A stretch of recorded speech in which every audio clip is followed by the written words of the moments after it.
Guys, for today's vlog ay i-repat ko itong aking Alocasia Mickey Mouse.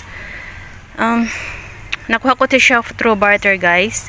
Nung dumating to sa akin, ang liit lang, ganyan lang siya, guys, oh. Kaya maliit lang na pot ang nilagyan ko.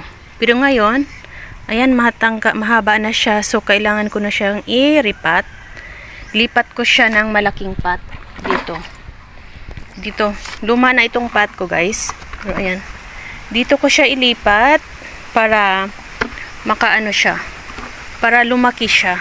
Pag malaking pot, ang halaman ay maka expand, lumaki siya. Pero pag ganito lang, ayan, hindi siya masyadong guys, kasi maliit lang yung pot niya.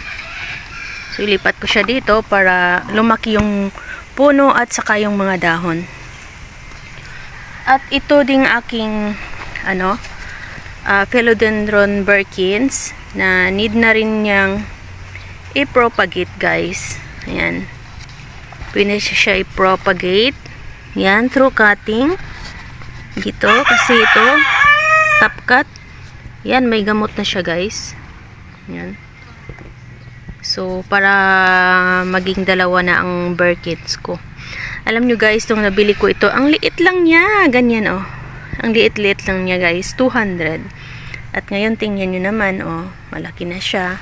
At pwede ko na siyang i-propagate. So, guys, mag-start na ako, guys, sa aking propagation and repotting.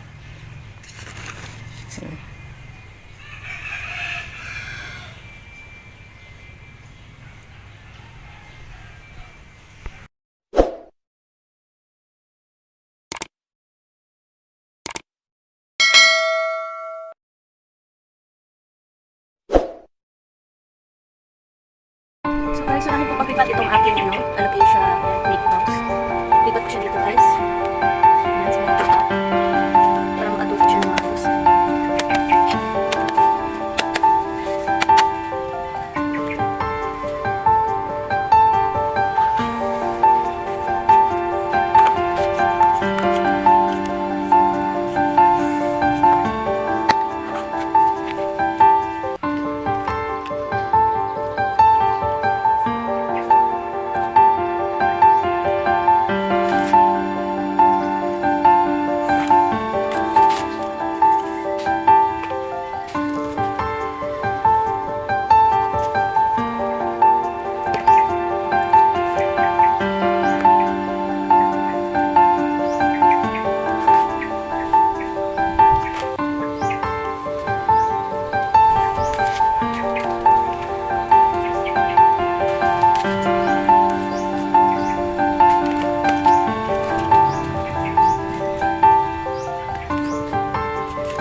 both Friday night, we never look back.